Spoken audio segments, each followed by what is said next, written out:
Agora vem comigo. Barnabé e Paulo vão para Antioquia. E agora o que eu passo a pregar é mistério. Roberto, mude a música aí para mim. Eles chegam em Antioquia. A igreja pobre, de pessoas quase que desvalidas, recebem a presença de um homem rico que é Barnabé. A igreja resolveu 2 problemas mandando ele para lá. Não precisa pagar esse pastor porque ele é rico. Barnabé era rico. E Barnabé não sabia pregar. Paulo pregava demais. Então Barnabé era o dirigente do culto. Imagina Barnabé dizendo: irmãos, fui enviado aqui pela igreja de Jerusalém. Nossos cultos serão assim, dias tais, horários tais. E vamos começar o nosso primeiro culto. Barnabé sabia cantar os hinos da harpa. Eu estou aqui contemporaneizando. Barnabé sabia ler o texto de abertura, sabia fazer a oração inicial. Eu imagino ele dizendo assim: alguém aqui precisa de oração? Nós assembleanos falamos assim: eu e a minha casa precisamos de oração. Não é assim? Todo mundo, ele sabia o ritual todo.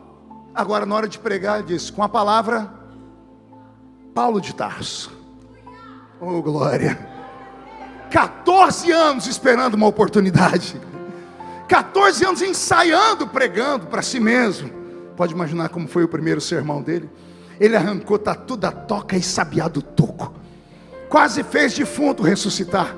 O povo ficou apaixonado. Meu Deus, quanto tempo eu não ouvi uma palavra dessa. E quando a palavra é boa, o culto seguinte, a igreja está cheia de novo.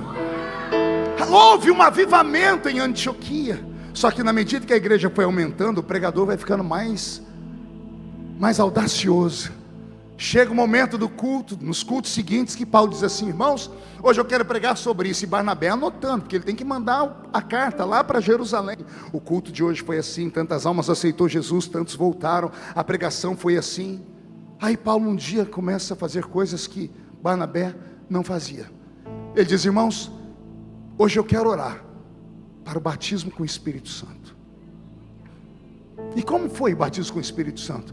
E ele conta na história: estavam todos reunidos no mesmo lugar, quando de repente veio do céu um som, como de um vento forte e impetuoso, e encheu a casa onde estavam assentados. Foram vistos por eles línguas repartidas como que de fogo, as quais pousaram sobre cada um deles, e todos foram cheios do Espírito Santo, começaram a falar em outras línguas. E Antioquia recebe uma visitação, e o Espírito Santo vem, e os crentes falam em línguas. Os cultos começam a aumentar. O povo agora tem notícia para dar. Vamos na minha igreja, porque lá tem pregação e tem sinais. E o povo vem. Um belo dia Paulo está pregando e Barnabé anotando: agora tem batismo com o Espírito Santo, mas em Jerusalém também tem, então está tudo bem. Aí Paulo começa a orar e diz assim: irmãos, um minutinho, o irmão ali atrás, você que estava falando em línguas, você sabe o que falou? Não, não sei. Aí Paulo diz assim: eu sei. Barnabé aqui atrás dizendo assim: como assim, Paulo? Eu sei porque o Senhor me revelou que uns têm dom de línguas e outros têm dom de interpretar essas línguas. Aí Barnabé deve ter dito: mas em Jerusalém não tem. Aí Barnabé diz: lá não tem, mas em Antioquia, Barnabé, ou Saulo diz, em Antioquia agora tem, porque o céu está olhando sobre nós e estamos em avivamento. A notícia esparrama. Lá tem gente que fala numa língua sem estudar, e já tem gente que interpreta. Quanto mais sinais, mais gente na igreja. Aí Paulo fica todo, Barnabé já está com medo de dar a palavra para ele. O que ele vai fazer hoje? Não, irmão Barnabé, fique em paz. O senhor dirigiu o culto, a pregação é comigo. Paulo vai pregando, diz assim: irmãos, eu estou sentindo aqui de orar pelos doentes. Cadê os doentes? E os doentes vêm à frente. E Paulo começa a orar e impondo as mãos. Ele vai impondo as mãos, Jesus começa a curar. Aí Barnabé anota: aqui também tem cura por imposição de mãos. Jerusalém tinha, porque Jesus disse: porão a mão sobre os enfermos e os curarão. Culto da frente. Os doentes de toda a região vêm. E não dá para um homem sozinho orar. Paulo chama os obreiros para orar. Os obreiros têm medo. Aí Paulo faz uma loucura. Pergunte o quê? Ele pega um lenço. Eu não sei se ele usou o suor dele. Eu não sei se ele soprou no lenço. Ele pegou o lenço, chamou um diácono: vem cá, meu obreiro, rápido, aqui embaixo, rápido, rápido. Eu não estou dando conta sozinho. Você não precisa orar não, você só pega esse lenço e vai pondo em cima dos doentes, por favor. Começa aqui pela frente.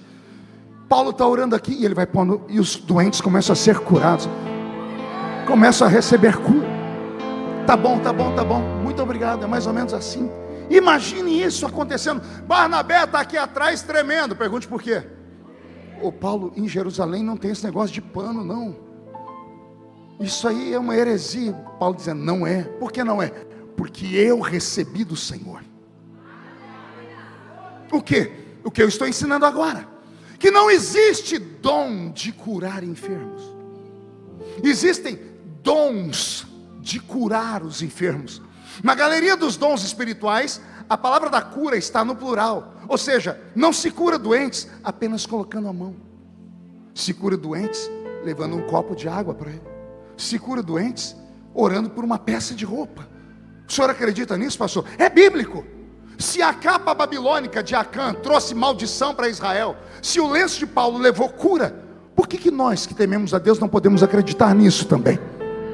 Por que ter uma fé engessada? Por que ter uma fé limitada? Não tenha a sua fé limitada. Nós impedimos Deus de operar às vezes, quando Deus quer fazer coisas extraordinárias. A igreja de Antioquia toma um vulto, um crescimento jamais visto na história. Depois que as pessoas começam a ser curadas por pano e por imposição de mãos, começam a sair de casa os doentes que tinham medo de andar pelas ruas, que eram chamados de amaldiçoados, que eram pessoas que nasciam com anomalia física. Você sabe disso, né? O judeu olhava para a doença e achava que era pecado escondido, achava que era maldição, porque o Velho Testamento diz que Deus visitava o pecado dos pais nos filhos, até a 3ª e 4ª geração. Então eles achavam que algumas doenças eram tão descabidas que os pais tinham vergonha de expor os seus filhos por causa de pecado. Essas pessoas tiveram coragem de sair das suas casas, porque alguém disse, naquela igreja está tendo cura. E começou a vir para a igreja pessoas sem braço, pessoas sem perna, pessoas sem olhos. Não eram cegos, eram pessoas que nasceram sem os olhos, anomalias físicas. E Paulo não corria deles. Aí Paulo ia lá e colocava a mão no local da enfermidade, e todo mundo em choque, porque ele orava, e os membros que não existiam, cresciam instantaneamente. Barnabé está apavorado, dizendo, o que é isso? E Paulo dizendo, isso chama-se operação de maravilhas. Mas em Jerusalém não tem, mas em Antioquia tem. Porque tem alguém que acredita e recebeu do Senhor.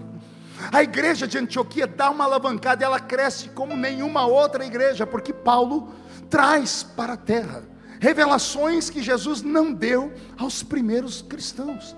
O Pentecoste de Atos dos Apóstolos capítulo 2 não é um Pentecoste pleno. Ele traz alguns sinais. Um fala em línguas, tem alguém ali que interpreta línguas, alguém tem visão porque vê línguas de fogo e para por aí. Mas vem Paulo e começa a doutrinar dizendo, existem 9 dons do Espírito Santo. Estou falando para pentecostal, vou falar de novo.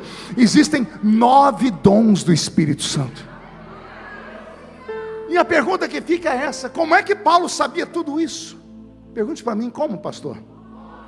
Vou deixar Paulo falar.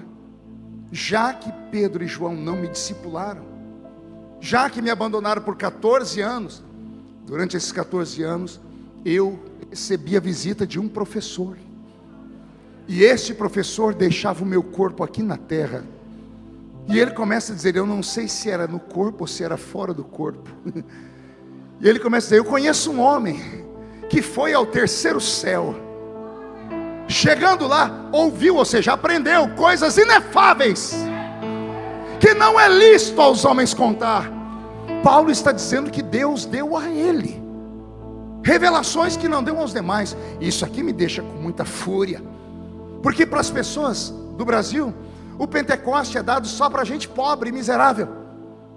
No Brasil hoje que funciona são as igrejas, as mega igrejas, com as pessoas que têm aquela adoração chamada worship. Já ouviram falar de worship? Eu até gosto, é bonito, mas é uma adoração meio em câmera lenta, né? Uma adoração em slow motion. As pessoas começam a adorar parece o Neo do Matrix, né? Do filme lá do Matrix, né? As pessoas, é uma adoração doce. As pessoas não querem sair com a maquiagem borrada do culto.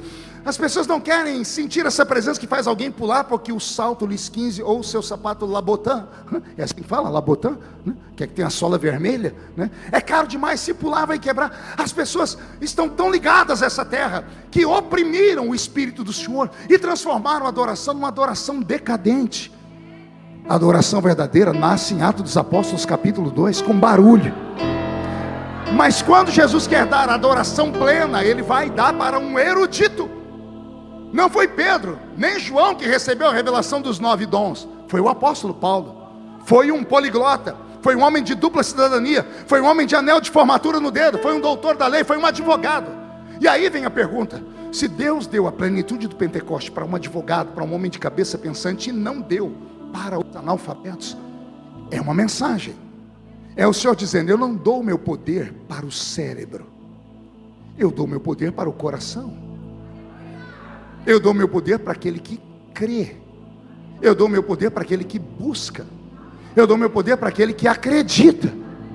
Aquele que pede, recebe. Aquele que bate, a porta abre. Aquele que procura, acha. E a pergunta que vem agora é a mais difícil de ser respondida: por que nos últimos dias não há mais sinais? Por que tão poucas pessoas têm revelação? Não disse que extinguiu, mas estamos à beira de uma extinção. Conta-se nos dedos as pessoas que têm graça para pregar, ao ponto das pessoas virem de longe para ouvir alguém pregar. Conta-se nos dedos as pessoas que têm o dom da revelação. Conta-se nos dedos hoje o batismo com o Espírito Santo, a interpretação das línguas. Por que ninguém recebe mais? Porque ninguém busca mais. E por que ninguém busca mais?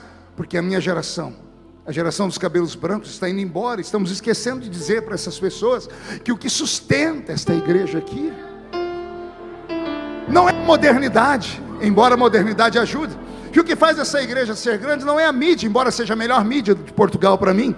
O que faz essa igreja ser diferente é a essência, que quando você atravessa aquela porta, você sente aqui.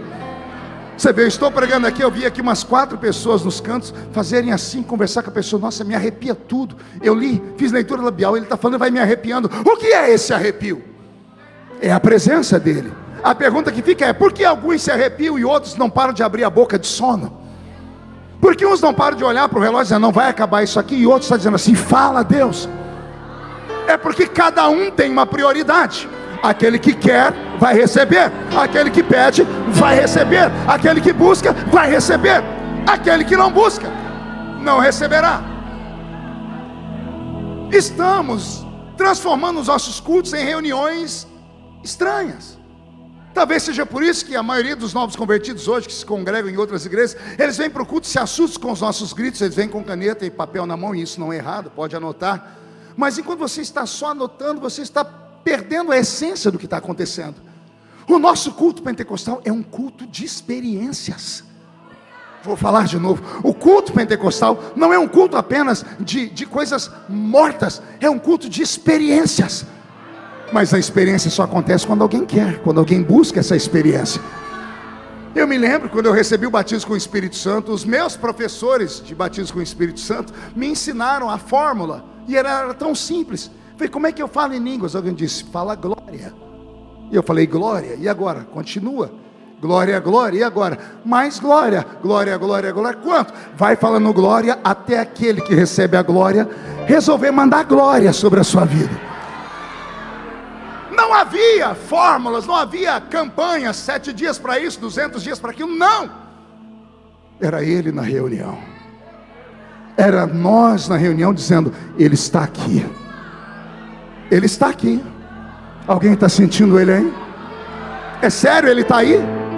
Se ele está aí, por que você está me olhando com esse olho seco, parecendo olho de sapo que morreu no dia de enchente? Achou que eu não ia falar? Se ele está aí, por que você está me olhando o culto inteiro com uma cara feia, parecendo que foi batizado num pote de vinagre? Se você sente a presença dele, por que você não abriu a boca ainda nem para respirar? Por que está com essa boca travada, essa boca de aço, essa língua de ferro, esse queixo de concreto? Se ele está aqui, adore ao nome dele, busque, faça o céu despencar sobre nós.